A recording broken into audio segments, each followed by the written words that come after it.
Hello friends, हम chemistry का first chapter था पदार्थों की प्राकृतिक एवं संगठन, जो हम पढ़ चुके हैं। दूसरा चैप्टर भी हमने पढ़ चुके हैं, परमाणु एवं संरचना। चलिए अब देखते हैं थर्ड चैप्टर।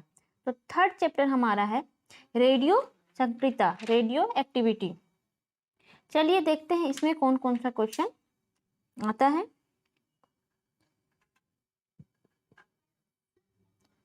तो इसका फर्स्ट क्वेश्चन है, रेडियोधर्मिता की खोज किसने की थी? ऑप्शन दिया हुआ, इसका फर्स्ट ऑप्शन दिया हुआ है रदरफोर्ड, सेकंड दिया हुआ है हेनरी बैकुरल, और थर्ड दिया हुआ है रोलांडेड, और फोर्थ दिया हुआ है आइंस्टाइन। तो इसका सही उत्तर हो जाएगा ऑप्शन नंबर बी, हेनरी बैक्वेर। दूसरा क्वेश्चन है, रेडियो सक्रियता किसका गुण है? तो इसका भी ऑप्शन है इलेक्ट्रॉन का, ऑप्शन नंबर बी प्रोटॉन का, ऑप्शन नंबर सी न्यूट्रॉन का, या ऑप्शन नंबर डी नाभिक का। तो इसका सही उत्तर हो जाएगा रेडियो सक्रियता एक नाभिक का गुण है। चलिए अगला क्वेश्चन देखते हैं। अगला क्वेश्चन है, रेडियो सक्रिय परिवर्तन में भाग लेता है। ऑप्शन दिया है परमाणु के संयोजी इलेक्ट्रॉन, दूसरा ऑप्शन है परमाणु के core electron, option number C दिया हुआ है परमाणु का नाभिक, या ऑप्शन नंबर डी इनमें से कोई नहीं। तो इसका सही उत्तर हो जाएगा ऑप्शन नंबर सी, परमाणु का नाभिक। Option number C is the right answer. अगला क्वेश्चन दिया हुआ है, किसी परमाणु के स्थानीय नाभिक में प्रोटॉन की संख्या होती है। चलिए ऑप्शन पढ़ते हैं। पहला ऑप्शन दिया हुआ है न्यूट्रॉन की संख्या के बराबर होते हैं, दूसरा में है न्यूट्रॉन की संख्या से अधिक होते हैं, और तीसरा दिया हुआ है न्यूट्रॉन की संख्या से कम, या चौथा इनमें से कोई नहीं। तो इसका सही उत्तर हो जाएगा न्यूट्रॉन की संख्या से कम। परमाणु की जो अस्थायी नाभिक में जो प्रोटॉन की जो संख्या होती है वो न्यूट्रॉन की संख्या से कम होती है। अगला क्वेश्चन दिया हुआ है, रेडियोधर्मिता का यूनिट क्या है? इसका जो यूनिट होता है SI मतलब, तो क्या होता है इसका यूनिट? तो इसका यूनिट हो जाएगा हमारा, पहले ऑप्शन पढ़ते हैं। ऑप्शन में पहला ऑप्शन में दिया है एंगस्ट्रॉम, दूसरा में है कैंडेला, तीसरा में फर्मी, और चौथा में है क्यूरी। इसका सही उत्तर है हमारा क्यूरी, जो है रेडियोधर्मिता का यूनिट होता है। अगला क्वेश्चन दिया हुआ है, रेडियोधर्मी तत्व किसका उत्सर्जन करते हैं? ऑप्शन दिया हुआ है परावैंगनी किरणों का, ऑप्शन बी में दिया हुआ अल्फा बीटा तथा गामा विकिरणों का, ऑप्शन सी में है रेडियो तरंगे, या ऑप्शन डी अवरक्त तरंगे। तो इसका सही उत्तर हो जाएगा हमारा option number B, alpha beta तथा गामा विकिरणों का वो जो करता है उत्सर्जन करते हैं। अगला क्वेश्चन है, अल्फा और बीटा किरणों की खोज किसने की थी? अल्फा और बीटा जो किरण थे उसका खोज किसने किया था? तो ऑप्शन पढ़ते हैं। ऑप्शन ए में दिया हुआ है डाल्टन ने, या ऑप्शन बी रोलांडर ने, या ऑप्शन सी रदरफोर्ड, या ऑप्शन डी विलार्ड ने। तो इसका सही उत्तर हो जाएगा ऑप्शन नंबर सी, रदरफोर्ड जो है वो अल्फा और बीटा किरणों की खोज किए थे। अगला क्वेश्चन हुआ है 8वां नंबर का, किस वैज्ञानिक ने गामा किरणों की खोज की थी? अल्फा और बीटा का तो रदरफोर्ड ने किया था, तो गामा किरणों की खोज किस वैज्ञानिक ने की थी? तो इसका भी उत्तर हो जाएगा रदरफोर्ड। ऑप्शन नंबर बी जो है वो तीनों किरणों की खोज रदरफोर्ड से किया था, अल्फा बीटा और गामा तीनों का। हमारा अगला क्वेश्चन दिया हुआ है, निम्न में से कौन रेडियो सक्रिय किरण हीलियम नाभिक के समकक्ष में होता है हीलियम के। तो इसका ऑप्शन पढ़ते हैं। ऑप्शन ए में दिया हुआ है अल्फा किरण के, ऑप्शन बी बीटा किरण के, या ऑप्शन सी गामा किरण, या ऑप्शन नंबर डी इनमें से कोई नहीं। तो इसका सही उत्तर हो जाएगा ऑप्शन नंबर ए, अल्फा किरणों के समकक्ष में होता है हीलियम। जो नाभिक के समकक्ष में कौन सा होता है किरण? अल्फा किरण होता है। हमारा अगला क्वेश्चन है, नाभिक से निकलने वाले विकिरणों में किसकी वेधन क्षमता सर्वाधिक होती है? मतलब सबसे ज्यादा वेधन क्षमता, मतलब छेदने मतलब करने का सबसे ज़्यादा क्षमता जो होता है वो कौन सी किरण में होता है? ऑप्शन ए में दिया अल्फा किरणों की, ऑप्शन बी बीटा किरणों, या ऑप्शन सी गामा किरणों, या इनमें से कोई नहीं। तो सबसे ज्यादा वेधन जो क्षमता होती है वो ऑप्शन सी में होता है, वेधने वाली क्षमता। आगे का क्वेश्चन दिया हुआ है अल्फा किरणें है, अल्फा किरणें तो क्या है? एच आयन है, H helium ion, electron ion, या ऑप्शन डी प्रोटॉन आयन। तो इसका सही ऑप्शन हो जाएगा helium, option number B. Helium में +2 चार्ज है इलेक्ट्रॉन का। अगला क्वेश्चन दिया हुआ है अल्फा किरणों का उपस्थिति आवेश होता है, कितना होता है? अल्फा जो किरण का उपस्थिति होता है वो कितना आवेश होता है, मतलब कितना चार्ज होता है? तो चलिए देखते हैं। ऑप्शन ए में दिया हुआ 2 इकाई धन आवेश होता है, दूसरा में है इकाई ऋण आवेश, तीसरा में है इकाई धन आवेश, इनमें से कोई नहीं। इसका सही उत्तर हो जाएगा ऑप्शन नंबर ए, 2 इकाई धन आवेश होता है। देखिए अल्फा किरण पहले भी देखिए 11 नंबर में लिखा हुआ अल्फा किरणें, तो इसमें देखिए हीलियम में 2 आवेश दिखा हुआ, 2 प्लस का चार्ज दिया हुआ है। इसका सही उत्तर ए हो जाएगा। आगे का क्वेश्चन दिया हुआ है बी किरणें जो बनी होती है, मतलब बीटा किरणें बनी होती है, इसका ऑप्शन दिया हुआ है धन आवेशित कणों से, ऑप्शन नंबर बी ऋण आवेशित कणों से, या ऑप्शन नंबर सी उदासीन किरणों से, या ऑप्शन नंबर डी इनमें से कोई नहीं। तो इसका सही ऑप्शन हो जाएगा ऑप्शन नंबर बी, ऋण आवेशित कणों से बना होता है। अगला क्वेश्चन दिया हुआ है निम्न में से किसके उत्सर्जन से संभारिक का निर्माण होता है? आइसोबार का जो होता है वो निर्माण होता है। तो चलिए इसका ऑप्शन पढ़ा जाए पहले। ऑप्शन ए में दिया हुआ अल्फा किरण, ऑप्शन बी बीटा किरण, ऑप्शन सी गामा किरण, या ऑप्शन डी एक्स किरण। तो इसका सही उत्तर हमारा हो जाएगा जो है वो है बीटा किरण। वो आइसोबार का निर्माण करता है, मतलब संभारिक का निर्माण करता है। आगे का क्वेश्चन दिया हुआ हमारा निम्नलिखित में से किसके उत्सर्जन से किसी तत्व का परमाणु क्रमांक 1 बढ़ता है? का परमाणु क्रमांक जो होता है एटॉमिक नंबर वो 1 बढ़ जाता है।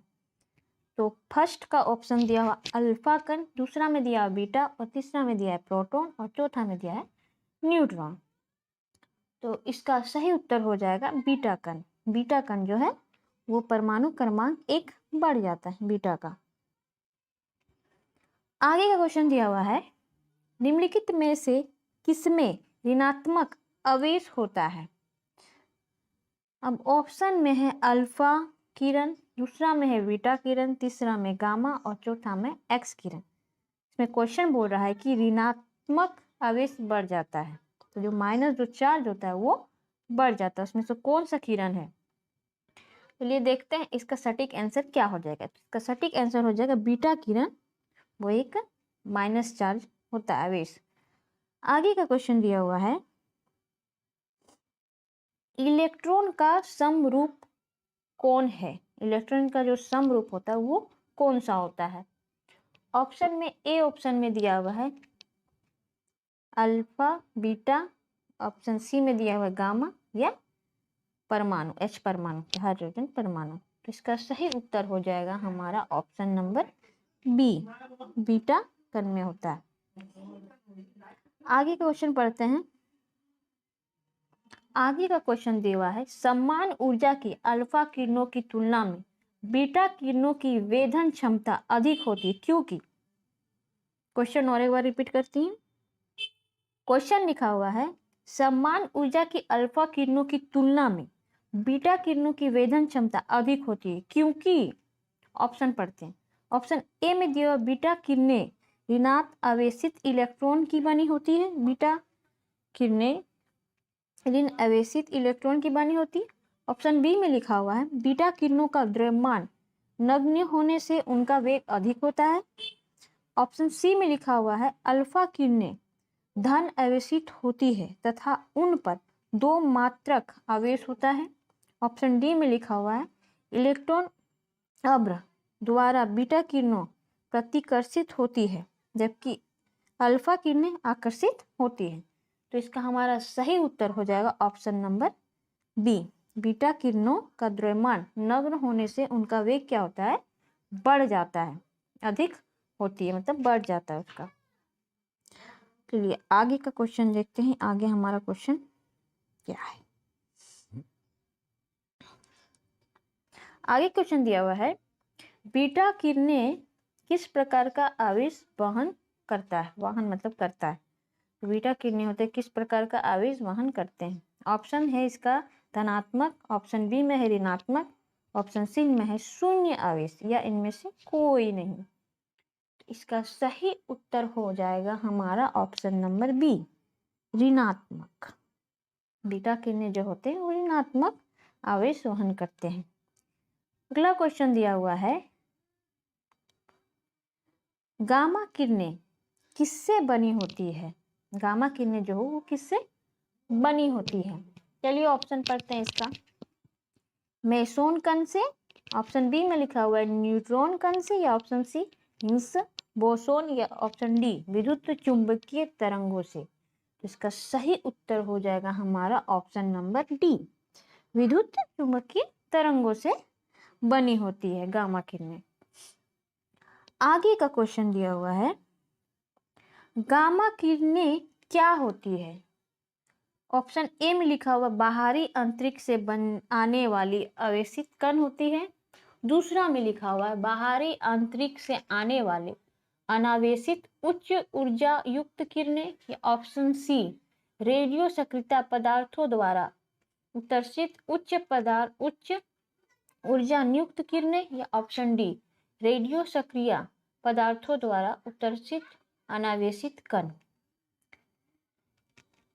तो इसका सही ऑप्शन है ऑप्शन नंबर सी, रेडियो सक्रिय पदार्थों द्वारा उत्सर्जित उच्च ऊर्जा युक्त किरणें। आगे का क्वेश्चन दिया हुआ है, निम्नलिखित में से किस किरण की वेधन क्षमता सबसे अधिक होती है। ये क्वेश्चन हम आगे भी पढ़ चुके हैं। ये कौन सा किरण था जिसका वेधन क्षमता सबसे ज्यादा था। पहले में लिखा हुआ अल्फा किरणों की, दूसरा में है बीटा किरणों की, या तीसरा गामा किरणों की, या इनमें से कोई नहीं। तो इसका सही उत्तर हो जाएगा गामा किरणों की। इसका जो वेधन क्षमता होता है सबसे ज्यादा होता है। वो हमारे त्वचा के लिए सबसे ज्यादा हानिकारक होता है, उससे त्वचा कैंसर हो सकता है। चलिए आगे का क्वेश्चन क्या दिया हुआ है। आगे का क्वेश्चन दिया हुआ है, निम्नलिखित में से किस किरण की आयन क्षमता सबसे कम होती है। निम्नलिखित में से किस किरण की आयन क्षमता सबसे कम होती है। ऑप्शन ए में है अल्फा किरणों की, ऑप्शन बी में बीटा किरणों की, ऑप्शन सी गामा किरणों की, यानी में से कोई नहीं। आयन क्षमता बहुत कम होता है उसका। तो इसका सही उत्तर हो जाएगा गामा किरणों की जो होती है आयन क्षमता सबसे कम होती है, आयनन क्षमता। चलिए आगे क्वेश्चन क्या है। आगे का क्वेश्चन दिया हुआ है, निम्नलिखित में से किस किरण की आयनन क्षमता सबसे अधिक होती है। उसका सबसे कम था गामा किरणें का। देखते हैं इसमें सबसे अधिक किसकी होती है। पहला में दिया हुआ है अल्फा किरणों की, दूसरा में है बीटा किरण, तीसरा में है गामा किरण, या इनमें से कोई नहीं। तो इसका सही उत्तर हो जाएगा अल्फा, क्योंकि गामा का सबसे कम था आयन क्षमता, तो अल्फा का सबसे ज्यादा है। आगे का क्वेश्चन दिया है, समस्त रेडियो सक्रिय पदार्थ से क्षय होने के पश्चात किसमें अंतिम रूप से बदल जाता है। क्षय होने के पश्चात किसमें अंतिम रूप से बदल जाता है रेडियो सक्रिय। ऑप्शन दिया हुआ है पहला वाला कोरेंडम, दूसरा में सीसा, और तीसरा में कैडमियम, और चौथा में है जस्ता। इसका सही उत्तर हो जाएगा ऑप्शन नंबर बी, सीसा में वो बदल जाता है। आगे का क्वेश्चन दिया हुआ है, न्यूनतम परगणम शक्ति किरण कौन सी होती है। न्यूनतम परगणम शक्ति किरण कौन सी है। ऑप्शन है इसका अल्फा किरण, एक्स किरण, गामा किरण या बीटा किरण? तो इसका सही उत्तर हो जाएगा ऑप्शन नंबर ए, गामा किरण, मतलब सॉरी अल्फा। आगे का क्वेश्चन दिया हुआ है, किस रेडियो एक्टिविटी तत्व का नाम उनके खोजकर्ता के देश के नाम पर रखा गया है? किस रेडियो एक्टिविटी तत्व का नाम उनके खोजकर्ता के देश के नाम पर रखा गया है? चलिए ऑप्शन पढ़ते हैं। पहला ऑप्शन है रेडियम, दूसरा है यूरेनियम, तीसरा है पोलोनियम और चौथा है पैलेडियम। तो इसका सही उत्तर हो जाएगा ऑप्शन नंबर सी, पोलोनियम के नाम पे रखा गया, देश के नाम। आगे का क्वेश्चन है, निम्नलिखित में से कौन सा तत्व प्राकृतिक रेडियो संक्रियता नहीं दर्शाता है? क्या नहीं दर्शाता है? प्राकृतिक रेडियो संक्रियता। चलिए ऑप्शन क्या क्या दिया हुआ देखते हैं। पहला ऑप्शन दिया हुआ है यूरेनियम, दूसरा में है थोरियम, तीसरा में एल्युमिनियम और चौथा में है पोलोनियम। तो इसका सही उत्तर हो जाएगा ऑप्शन नंबर डी, जिसमें प्राकृतिक रेडियो सक्रियता नहीं दर्शाता है। चलिए ऑप्शन नंबर सी को टिक लगाते हैं। आगे का क्वेश्चन पढ़ते, देखिए ये क्वेश्चन एसएससी में पूछा गया है, एसएससी 2014 में पूछा गया ये क्वेश्चन। आगे का क्वेश्चन देखते हैं। हमारा आगे का क्वेश्चन दिया हुआ है, नाभिक के विखंडन के दौरान श्रृंखला अभिक्रिया को नियंत्रित करने के लिए न्यूट्रॉन को अवशोषण करने हेतु निम्न में से किसका प्रयोग किया जाता है? किसको अवशोषण करने के लिए? न्यूट्रोजन को, मतलब न्यूट्रॉन को। चलिए इसका ऑप्शन पढ़ते हैं। ऑप्शन ए में दिया है बोरॉन, दूसरा में है भारी पानी D2O और तीसरा में दिया है यूरेनियम या चौथा प्लूटोनियम। तो इसका उत्तर हो जाएगा बोरॉन, न्यूट्रॉन का आंसर हो जाएगा इसका ऑप्शन नंबर ए। बोरॉन जो है वो न्यूट्रॉन का अवशोषण करते हैं। आगे क्वेश्चन दिया हुआ है, देखिए ये भी पूछा गया है हमारा एसएससी में 2011 में पूछा गया है क्वेश्चन। तो ये आगे का क्वेश्चन देखते हैं। आगे का क्वेश्चन दिया हुआ है, निम्नलिखित में से कौन एक रेडियो एक्टिविटी तत्व नहीं है? क्या नहीं है? रेडियो एक्टिविटी तत्व नहीं है। ऑप्शन दिया हुआ है एंस्टेनियम, दूसरा में है फ्रांसियम, तीसरा में ट्राइटियम और चौथा में है जर्कोनियम। तो इसका उत्तर हो जाएगा हमारा ऑप्शन नंबर डी,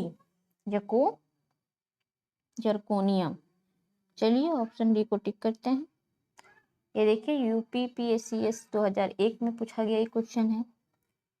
आगे क्वेश्चन दिया हुआ है, विघटन नाभिक मतलब रेडियोधर्मी वस्तुओं को किससे बने पात्र में रखा जाता है? मतलब किससे बने पात्र में रखा जाता है रेडियोधर्मी को? ऑप्शन ए में दिखा हुआ है पीबी, मतलब शीशा में, मतलब लेड में। आगे का क्वेश्चन दिया हुआ है इस्पात, ऑप्शन बी में था इस्पात, ऑप्शन सी में है Fe या ऑप्शन डी Al, एल्युमिनियम। तो इसका सही उत्तर हो जाएगा हमारा ऑप्शन नंबर ए, लेड में इसको रखा जाता है। आगे का क्वेश्चन है, एक बीटा कण के उत्सर्जन से परमाणु संख्या तथा परमाणु द्रव्यमान में क्या परिवर्तन होता है? एटॉमिक नंबर और एटॉमिक मास में जो होता है वो क्या चीज का परिवर्तन होता है बीटा कण में? ऑप्शन देखते हैं। ऑप्शन ए में दिया हुआ है परमाणु क्रमांक में 1 की वृद्धि व परमाणु द्रव्यमान अपरिवर्तन, तो परिवर्तन नहीं होता। दूसरा में दिया हुआ है परमाणु क्रमांक में 1 की कमी व परमाणु द्रव्यमान में कोई भी परिवर्तन अपरिवर्तित होता है। ऑप्शन सी में दिया हुआ है परमाणु क्रमांक अपरिवर्तित व परमाणु द्रव्यमान में 1 की वृद्धि। चौथा ऑप्शन नंबर डी, परमाणु क्रमांक अपरिवर्तित व परमाणु द्रव्यमान में 1 की कमी। तो इसका हमारा सही उत्तर जो है वो हो जाएगा option number A. Option number A का ऑप्शन था परमाणु क्रमांक में 1 की वृद्धि व परमाणु द्रव्यमान में अपरिवर्तन। ऑप्शन नंबर ए को टिक लगाते हैं। तो जो एटॉमिक नंबर है उसमें 1 बढ़ जाएगा, लेकिन जो उसका द्रव्यमान है मतलब उसका जो मास उसमें कोई चेंजिंग नहीं होगा। आगे का क्वेश्चन देखते हैं। हमारा आगे का एवं लास्ट क्वेश्चन है ये। चलिए इसको देखते हैं। इसमें लिखा हुआ है, एक अल्फा कण के उत्सर्जन से परमाणु क्रमांक और परमाणु द्रव्यमान में क्या परिवर्तन होता है। आगे का जो हम क्वेश्चन पढ़े वो बीटा कण था, इसमें अब हमारा अल्फा कण है। चलिए देखते हैं इसमें कौन सा परिवर्तन होता है या कौन सा नहीं होता है। ऑप्शन नंबर ए में दिया हुआ है, परमाणु जो क्रमांक में 1 की वृद्धि व परमाणु द्रव्यमान में अपरिवर्तन, कोई चेंज नहीं। दूसरा ऑप्शन में दिया हुआ है, परमाणु क्रमांक में 1 की कमी व परमाणु द्रव्यमान अपरिवर्तन, इसमें भी कोई चेंज नहीं। दूसरा में दिया हुआ है, परमाणु क्रमांक के 2 की कमी व परमाणु द्रव्यमान में 4 की वृद्धि। ऑप्शन नंबर डी, परमाणु क्रमांक में 2 तथा परमाणु द्रव्यमान में 4 की कमी। तो इसका हमारा जो सही उत्तर है हो जाएगा ऑप्शन नंबर डी, परमाणु क्रमांक में 2 तथा परमाणु द्रव्यमान में 4 की कमी। मतलब एटॉमिक नंबर में 2 की कमी और एटॉमिक मास में 4 की कमी। चलिए, अगर आपको मेरा वीडियो अच्छा लग रहा है तो आप लाइक एंड शेयर जरूर करें, सब्सक्राइब भी करें। Thank you.